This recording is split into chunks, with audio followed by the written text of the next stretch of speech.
Bueno, ya estamos aquí con la presencia del economista Luis Seco para analizar las perspectivas de la economía a partir de las reformas que se vienen conociendo en estos últimos días. ¿Qué tal, Luis? ¿Cómo andás? Muy bien, gracias por invitarme. Gracias a vos por estar aquí. Es un placer. Bueno, Luis, ¿qué impresión te vienen dejando, ¿no? Las reformas que vamos conociendo, ¿no? Día tras día. Yo creo que primero hay que decirlo, es muy importante que el gobierno, habiéndose comprometido a hacer el delivery de la reforma después del triunfo electoral de octubre, lo haga, efectivamente lo haga. Con lo cual, la primera cosa importante es, se dio a trascender, Macri empezó a hablar incluso antes de las elecciones de la etapa de reforma permanente, o daba que otros hablaran de esa reforma, de esa etapa, y ahora está haciendo el delivery. Segundo tema importante, no es la primera vez que en Argentina un gobierno intenta, después de un triunfo electoral, modificar cuestiones estructurales, ¿no? Y me parece que también en otros episodios se intentó hacer la reforma estructural, pero al poco de andar nos encontramos con que la macro no estaba del todo resuelta y en definitiva vos podés intentar mucho tocar lo estructural, pero también no te tenés que olvidar la cuestión macroeconómica, así que me parece que el segundo punto, es importante el delivery de la reforma permanente. Después podemos discutir si lo que se está haciendo no le queda grande el nombre de reforma, pero también sería importante que el gobierno no pierda, ¿no?, el foco en la estabilidad macroeconómica o en consolidar la estabilidad macroeconómica. Da la impresión igual de todas formas, ¿no?, que las reformas intentan atacar, ¿no?, ambas cuestiones, ¿no?, cuestiones de fondo, pero también cuestiones macroeconómicas, ¿no?, porque se tiene en claro, por ejemplo, bueno, el tema del déficit fiscal, ¿no?, y el presidente planteó, ¿no?, la importancia de este tema y la necesidad, ¿no?, de llegar al equilibrio fiscal en los próximos años, ¿no? Sí, el presidente habló de ajuste fiscal por primera vez en muchos años, el mismo lunes, después de haber ganado las elecciones, en la conferencia de prensa que dio, una de las tantas palabras prohibidas en Argentina o políticamente incorrectas. Así que eso fue como un baño de realismo, ¿no? Decir, bueno, hay que hacer algo en materia fiscal. Evidentemente, por ahora conocemos algo que es una rebaja de impuestos muy amarreta, muy pijotera, pero que en definitiva tampoco te resuelve el déficit fiscal que hace que baje más rápido, ¿no? De todas formas, también hay que decir, ¿no?, que los objetivos en relación al déficit fiscal ya habían sido planteados el año pasado, ¿no? O sea, el gobierno ya tiene un cronograma de reducción del déficit fiscal. En última instancia, por ahí todavía no ha formulado cómo va a cumplir ese objetivo y tal vez no queda claro también si va a necesitar leyes para cumplir ese objetivo, ¿no? En última instancia sí se planteó un tema que tiene que ver con la reducción del déficit fiscal, que es el cálculo del movimiento de los saberes jubilatorios, ¿no? Esa sería la otra reforma, que es la reforma del empleo más la reforma previsional. Vos tenés un punto ahí, o sea, ya hay un sendero de ajuste de déficit fiscal, pero también del otro lado, de aquellos que creemos que hay que ir un poco más rápido en materia fiscal, lo que estamos viendo es que la inflación cuesta mucho bajarla, hay una inercia inflacionaria que tiene que ver con los mecanismos de financiamiento de ese déficit fiscal, que por ahí está convergiendo, pero tal vez no converge a la velocidad necesaria como para que la inflación se reduzca también a una velocidad un poco mayor.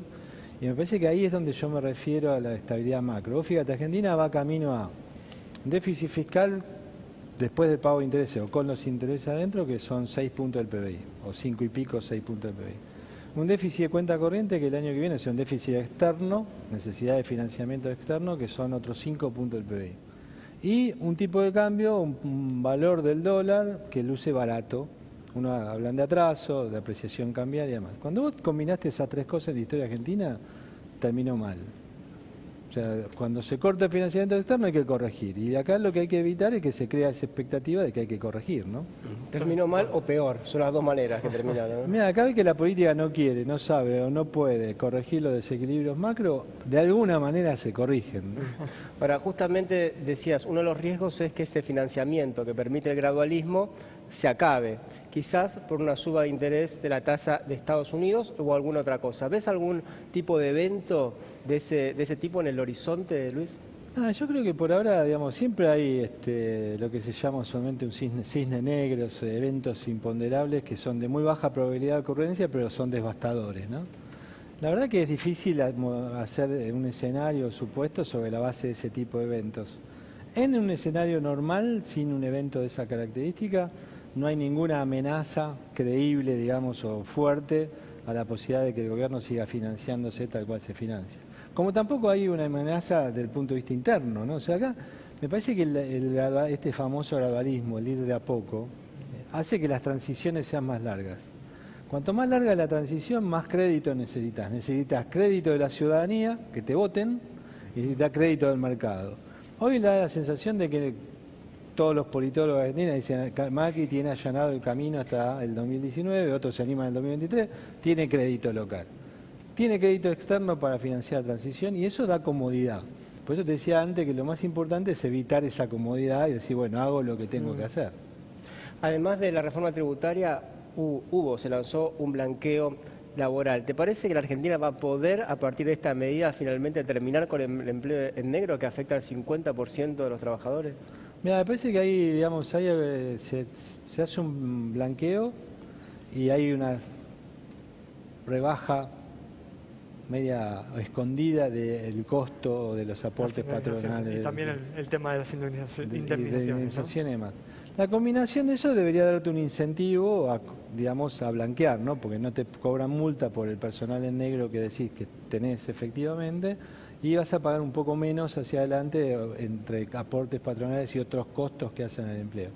Me parece que el incentivo último no es de la magnitud que debería haber para generar un aumento importante del empleo formal, sobre todo del stock informal que hoy existe.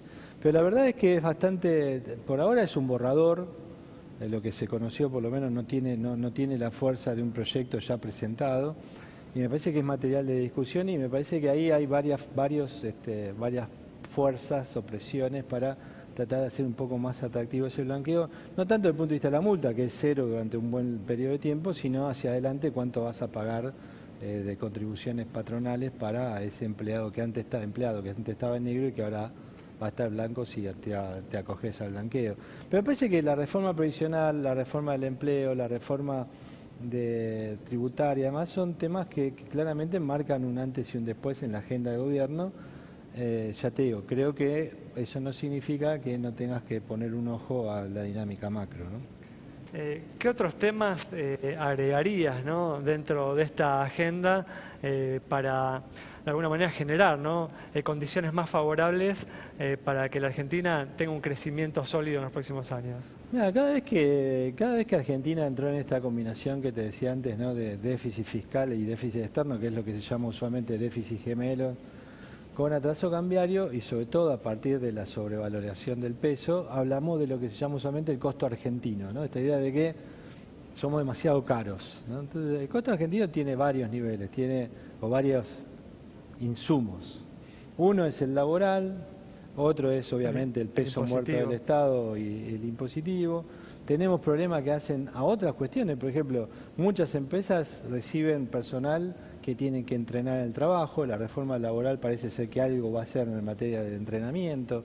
Tenemos cuestiones que hacen a la logística, o sea, la logística claramente es una logística cara para la Argentina, sobre todo un país tan extendido territorialmente. Me parece que hay cuestiones que hacen que el gobierno trata de subsanar por el lado de la obra pública, pero no es todo cuestión de obra pública. Tenemos problemas de comunicaciones, tenemos problemas de transporte, de nodos logísticos, de redistribución. Me parece que hay mucho para trabajar en baja del costo argentino, pero vos sabés muy bien, dada mi formación profesional y académica, que yo creo que eso lo tenés que dejar en manos del sector privado, ¿no? A veces yo escucho muchos sectores que están presionados por estos problemas de competitividad, en la radio, en los medios y demás, y vos decís, ¿y usted qué cree que hay que hacer? Bueno, el Estado debería, y ahí ya la mataste, ¿no? Yo creo que lo que hay que hacer, el Estado tiene que crear condiciones de regla de juego a través de estas reformas institucionales, solucionar la macro y dejar que el sector privado haga el negocio, digamos, y vaya por donde tenga que ir para empezar a resolver estos temas. Hay que liberar la fuerza del sector privado, eso significa la parte de esto que Macri llamó el tercer componente, que era la reforma institucional. No es solo las instituciones, no son la seguridad o la justicia, ¿no? Hay otras instituciones que son el ABC del ordenamiento jurídico de la Argentina, y ahí hay muchísimo. Donde pones la lupa, ni siquiera la lupa, donde te pones a mirar encontrás algo que hay que desregular o re-regular, ¿no? Muy bien, bueno Luis, muchas gracias por haber estado con nosotros. Nos vamos entonces con estas reflexiones de Luis Seco sobre las perspectivas que comienzan a abrirse para la economía argentina a partir de las reformas que empieza a presentar, a lanzar este gobierno de cara a la segunda mitad de su mandato. Nos reencontramos el próximo miércoles a las 20:30 aquí en Metro.